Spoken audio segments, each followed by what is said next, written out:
सफलता उसी को मिलती है जिसके सपनों में जान होती है। नमस्ते, नमस्कार, आदाब, सत श्री अकाल। कैसे हैं आप लोग?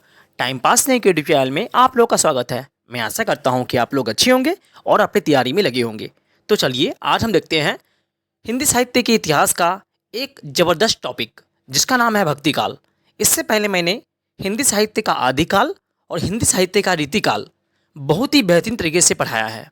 अगर वो नहीं देखे हैं तो जाके आप मेरे चैनल के प्लेलिस्ट को चेक कीजिए, वहाँ पे आपको मिल जाएगा, या फिर आपको इस वीडियो के लास्ट में उन वीडियो का लिंक मिल जाएगा, आप वहाँ पे जाकर देख सकते हैं।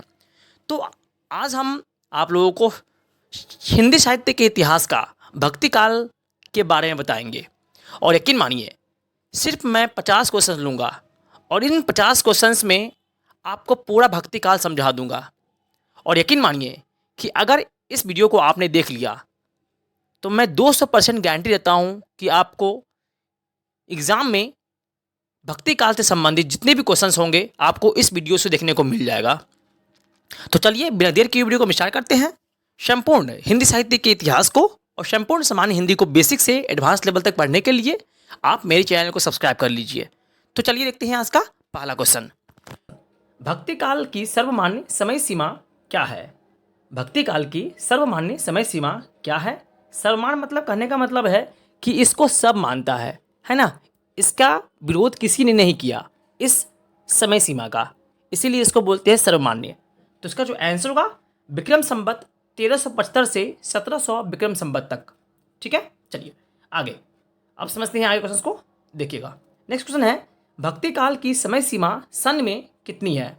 ये तो थी विक्रम संवत में, अब हमें सन में पूछा जाए एग्जाम में तो हम क्या लिखेंगे? तो भक्ति काल की समय सीमा सन में कितनी है? इसका आंसर होगा सन 1318 से सन 1643 ईस्वी तक। अब देखिए, अगर विक्रम संवत दिया रहे आपको और पूछा जाए सन में कितना होगा तो आपको कुछ नहीं करना है, 57 को क्या करना है, माइनस कर देना है।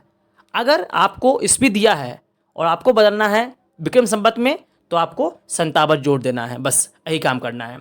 तो देखिए यहाँ पे 1375 था किसमें, तो ये था विक्रम संवत में। हमें लाना है इसमें, ईस्वी में लाना है, सन में लाना है, तो इसमें 57 वर्ष क्या कर दिए, घटा दिए, तो क्या आ गया 1318। ये आ गया मेरा किसमें, सन में आ गया। ठीक है, तो भक्ति काल की समय सीमा सन में कितनी है? तो इसका जो आंसर होगा 1318 से 1643 ईस्वी। चलिए आगे समझते हैं। अब नेक्स्ट क्वेश्चन देखिए यहाँ से, भक्ति काल को हिंदी साहित्य का स्वर्ण काल किसने कहा है? भक्ति काल को हिंदी साहित्य का स्वर्ण काल किसने कहा है? इसका आंसर होगा जॉर्ज ग्रियर्सन ने। नेक्स्ट क्वेश्चन, भक्ति काल को हिंदी साहित्य का स्वर्ण युग, भक्ति काल को हिंदी साहित्य का स्वर्ण युग किसने कहा है? इसका आंसर होगा श्याम सुंदर दास। यहाँ पर है स्वर्ण काल और यहाँ पे है स्वर्ण युग, दोनों अंतर है क्वेश्चंस में, इसीलिए आप ध्यान से देखिएगा। अगर स्वर्ण काल किसने कहा तो जॉर्ज ग्रियर्सन ने, और स्वर्ण युग किसने कहा तो श्याम सुंदर दास ने। चलिए आगे क्वेश्चन देखते हैं नेक्स्ट, भक्ति काल को कलात्मक उत्कर्ष का काल किसने कहा है? भक्ति काल को कलात्मक उत्कर्ष का काल किसने कहा है? इसका आंसर होगा पृथ्वीनाथ कमल कुलश्रेष्ठ। पृथ्वीनाथ कमल कुलश्रेष्ठ। चलिए आगे बढ़ते हैं, देखते हैं और अति महत्वपूर्ण मोस्ट वीवीआई क्वेश्चंस को। अब उसका अगला क्वेश्चन है, भक्ति काल को एक नई दुनिया किसने कहा है? भक्ति काल को एक नई दुनिया किसने कहा है? इसका आंसर होगा आचार्य हजारी प्रसाद द्विवेदी। किसने कहा है? तो हजारी प्रसाद द्विवेदी ने कहा है। चलिए आगे देखते हैं अगला क्वेश्चन, भक्ति शब्द की उत्पत्ति या व्युत्पत्ति किस प्रत्यय के लगने से हुई है? तो इसका आंसर होगा कितने प्रत्यय। कौन सा प्रत्यय, कितने प्रत्यय। आगे भक्ति का अर्थ क्या है? भक्ति का अर्थ क्या है? इसका आंसर होगा ईश्वर के ऐश्वर्य में भाग लेना, है ना। क्या है? ईश्वर के ऐश्वर्य में भाग लेना ही भक्ति है। चलिए देखते हैं अब आगे क्वेश्चंस को समझते हैं। अगला क्वेश्चन है, भक्ति का सर्वप्रथम उल्लेख किस उपनिषद में मिलता है? भक्ति का सर्वप्रथम उल्लेख किस उपनिषद में मिलता है? इसका आंसर होगा श्वेता श्वेतर उपनिषद में।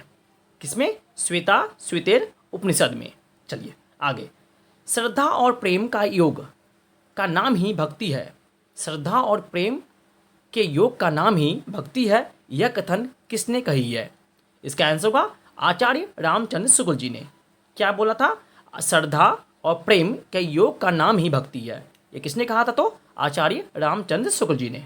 चलिए आगे, अगला क्वेश्चन है, भगवान के प्रति अनन्य गामी एकांत प्रेम का भाव ही भक्ति है। भगवान के प्रति अनन्य गामी एकांत प्रेम का भाव ही भक्ति है, यह कथन किसका है? इसका आंसर होगा आचार्य हजारी प्रसाद द्विवेदी। चलिए नेक्स्ट और समझते हैं और अति महत्वपूर्ण क्वेश्चन को देखते हैं।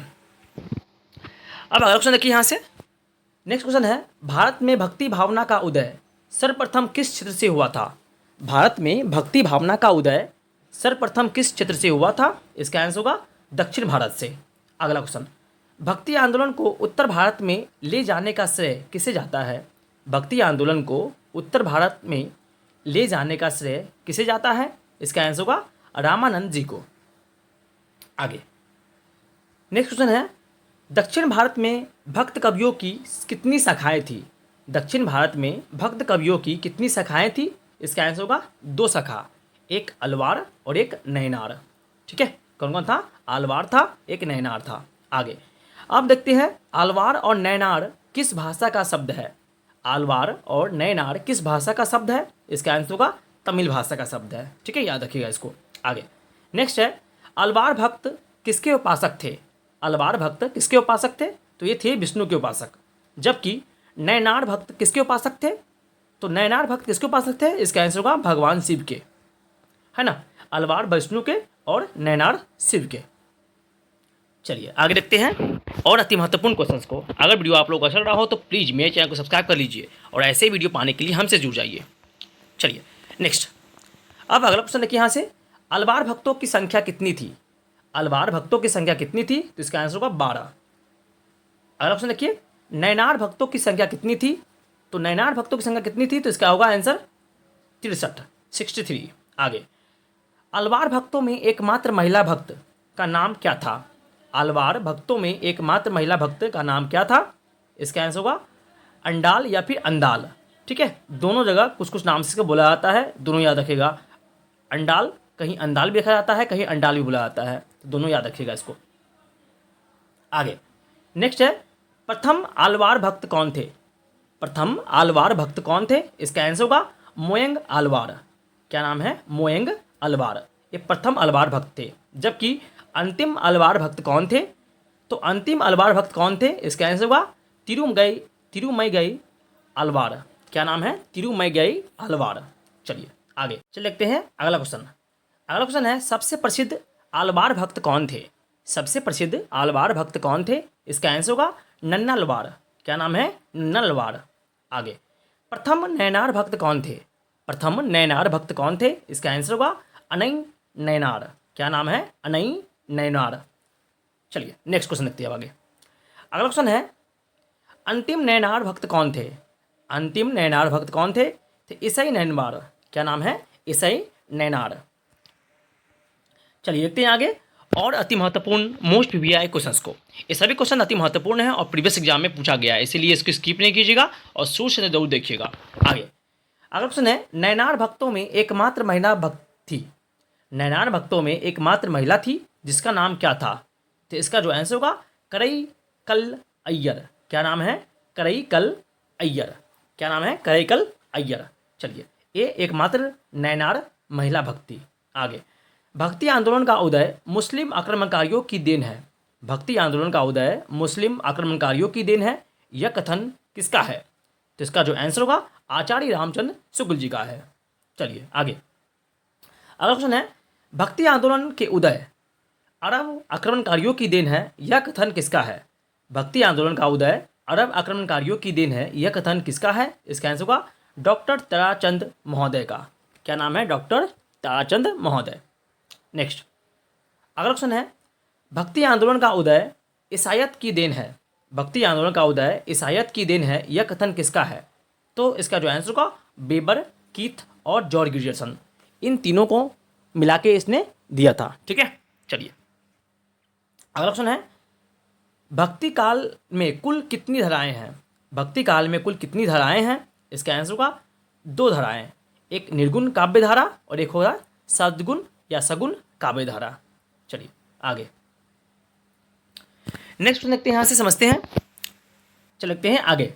निर्गुण धारा की कितनी शाखाएं हैं? निर्गुण काव्य धारा की कितनी शाखाएं हैं? तो 2। एक है ज्ञानाश्रयी शाखा, एक है प्रेम मार्गी शाखा। ठीक है, ये याद रखिएगा। आगे, सगुण काव्य धारा की कितनी शाखाएं हैं?